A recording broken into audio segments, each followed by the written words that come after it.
નમસ્કાર વિદ્યાર્થી મિત્રો, વીડિયો એજ્યુકેશન ચેનલમાં આપનું હાર્દિક સ્વાગત છે। આજના વિડીયોમાં આપણે પ્રથમ પરીક્ષા 2024 માટે ધોરણ 10 વિષય ગણિત બેઝિક તેના માટે આપણે મોસ્ટ આઈએમપી પેપર સોલ્યુશન આ વિડીયોમાં આપણે જોવાના છીએ। જો તમને વિડીયો ગમે તો લાઈક કરો અને તમારા મિત્રો સુધી શેર કરો જેથી તમારા મિત્રોને પણ માહિતી મળતી રહેશે। અને જો તમે આપણી ચેનલને સબસ્ક્રાઇબ ન કરી હોય તો ચેનલને પણ સબસ્ક્રાઇબ કરી દેજો, કારણ કે ધોરણ 10ના પ્રથમ પરીક્ષાના વિડીયો આપણી ચેનલ પર મૂકવામાં આવે છે, તેથી તમને તે વિડીયો મળતા રહે। અને જો તમારે આ પીડીએફ જોતી હોય તો તમે અમારા સોશિયલ મીડિયા જેવા કે ટેલિગ્રામ, વોટ્સએપ ચેનલ, ઇન્સ્ટાગ્રામ કે ફેસબુકમાં જોડાઈ શકો છો, ત્યાંથી તમને પીડીએફ મળી રહેશે। ચાલો હવે વિડીયોની શરૂઆત કરીએ। વિભાગે આપેલ છે તેમાં સૂચના મુજબ જવાબ લખવાના હશે। તેમાં પ્રશ્ન ક્રમાંક 1 થી 24 હશે। નીચે વિધાનો ખરા ખોટા આપેલ છે તેમાં છે 17 અને 23 નો ગુસા 1 છે, એટલે કે એ સાચું છે। બીજું છે વર્ગમાં 9 એ અસમય સંખ્યા છે, એ ખોટું છે। તેના પછી બહુપદી p કૌંસની અંદર x = 2x - 3 ના શૂન્ય 3/2 છે, એટલે કે સાચું છે। અને અહીં તમને કયો પ્રશ્ન કયા પાઠમાંથી લેવામાં આવ્યો છે તે પણ લખેલો છે, એટલે તમે સારી રીતે તૈયારી કરી શકો છો। અને આ પેપર મોસ્ટ આઈએમપી છે, એટલે તમારે તૈયાર કરી નાખવું। આવું જ તમારે પ્રથમ પરીક્ષાનું પેપર આવશે। ચોથું છે મધ્યક એ સૌથી વધુ વખત ઉપયોગમાં લેવાતું મધ્યવર્તી સ્થિતિમાન માપ છે, એટલે કે એ સાચું છે। તેના પછી છે નીચે આપેલા બહુવિકલ્પી જવાળા પ્રશ્નો માટે સાચો વિકલ્પ ક્રમ અને જવાબ લખો। પ્રશ્ન ક્રમાંક 5 થી 10 હશે, દરેકનો ગુણ 1 હશે। તેમાં પ્રત્યેકના 4 ધન ગુણાંકોનો ગુણાકાર ખાલી જગ્યા વડે વિભાજ્ય છે, તો તેનો જવાબ હશે 24। તેના પછી છે px = 2x + 7 x r નો આલેખ ખાલી જગ્યા છે, એનો જવાબ આવશે જવાબ B રેખા। તેના પછી છે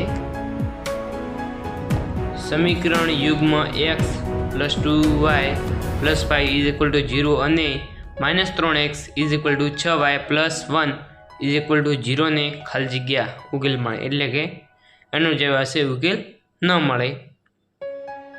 8મો પ્રશ્ન છે બિંદુ xy નું ઉગમ બિંદુથી અંદર ખાલી જગ્યા છે, તો તેનો જવાબ આવશે વર્ગમૂળમાં x² + y², એટલે કે એ આવશે આનો જવાબ।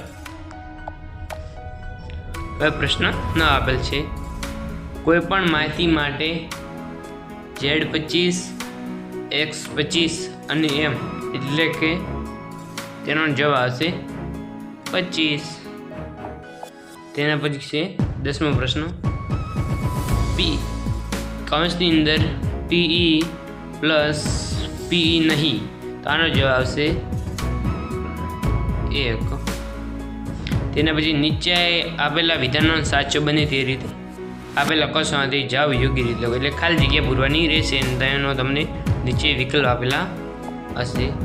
તેમાં સૌપ્રથમ આપેલ છે બિંદુ પહોંચ -3 નું x અક્ષથી લંબ અંતર કેટલું, જેનો જવાબ આવશે 3, જે ચેપ્ટર 7માંથી લેવામાં આવે છે। કોઈ પણ માહિતી માટે જો સિગ્મા fi xi 75 અને સિગ્મા fi 12 હોય તો x 12 કેટલા, એટલે એનો જવાબ આવશે 6.25। એક માહિતીનો મધ્યક 24 છે, બહુલક 12 છે, તો તેનો મધ્યક, તો તેનો જવાબ આવશે 12। તેના પછી આપેલ છે કોઈ પણ માહિતી માટે m25 અને z25, તો x પણ 25 હશે। લીપ વર્ષમાં 53 બુધવાર આવે તેની સંભાવના, તેનો જવાબ આવશે 2/7। ગણિતની પરીક્ષાના 100માંથી 100 ગુણ મેળવવાની સંભાવના, તેનો જવાબ આવશે 1/101 આવશે। અહીં લખવામાં મિસ્ટેક થઈ ગયેલ છે। તેના પછી આપેલ છે સમાંતર શ્રેણીનું n નું પદ એ n શોધવાનું સૂત્ર લખો, એટલે કે કૌંસની અંદર an = એ પ્લસ કૌંસની અંદર n-1 કૌંસ બાર ડી અને મોટો કૌંસ આ એનું સૂત્ર છે. પછી છે કોઈ પણ માહિતી માટે z-m ઇઝ ઇક્વલ ટુ 2.5 અને x બાર બરાબર 20 તો z શોધો. તો એનો જવાબ હશે 23.75. તેના પછી આપેલ છે કોઈ પણ માહિતી માટે સિગ્મા fi xi 75 અને સિગ્મા fi બાર હોય તો તેનો x બાર શોધો. તેનો જવાબ હશે 6.25.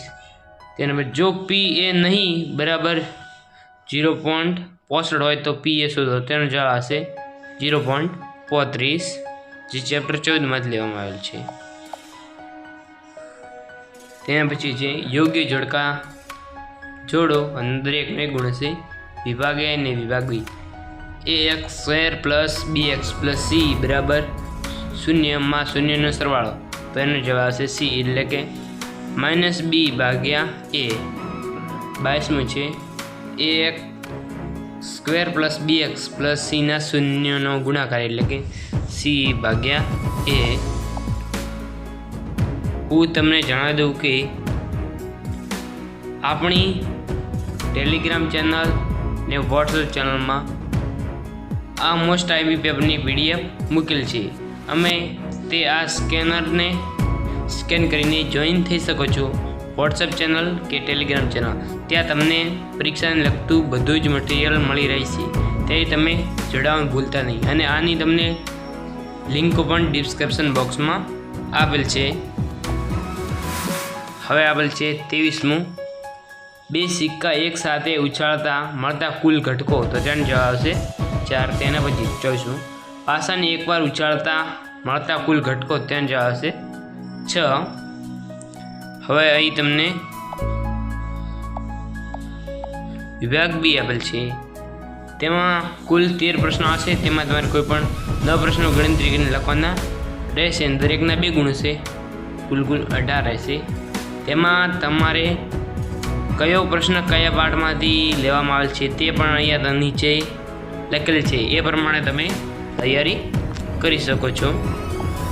તેથી તમે બધું માર્ક્સ મેળવી શકો છો. હવે વિભાગ સી આપેલ છે. વિભાગ સીમાં 9 પ્રશ્નોમાં તમારે કોઈ પણ 6 પ્રશ્નો લખવાના રહેશે અને દરેકના 3 ગુણ હશે અને કુલ ગુણ 18 હશે. અહીં પ્રશ્નો આપેલ છે ને પ્રશ્નોની સામે તેના પાઠ પણ આપેલ છે એટલે તમે પ્રશ્નોનો જવાબ પણ ગોતી શકો છો. હવે વિભાગ ડી આપેલ છે. વિભાગ ડીમાં 8 પ્રશ્નોમાં તમારે કોઈ પણ 5 પ્રશ્નો લખવાના રહેશે અને દરેકના ગુણ 4 હશે. કુલ ગુણ 20 હશે. તેમાં તમારે પ્રમેય આવશે તે સાબિત કરવાનું રહેશે. તેના પછી તે કયા પાઠમાં લેવામાં આવેલ છે તે પાઠ પણ અહીં આપેલ છે. તમે તે જોઈ શકો છો.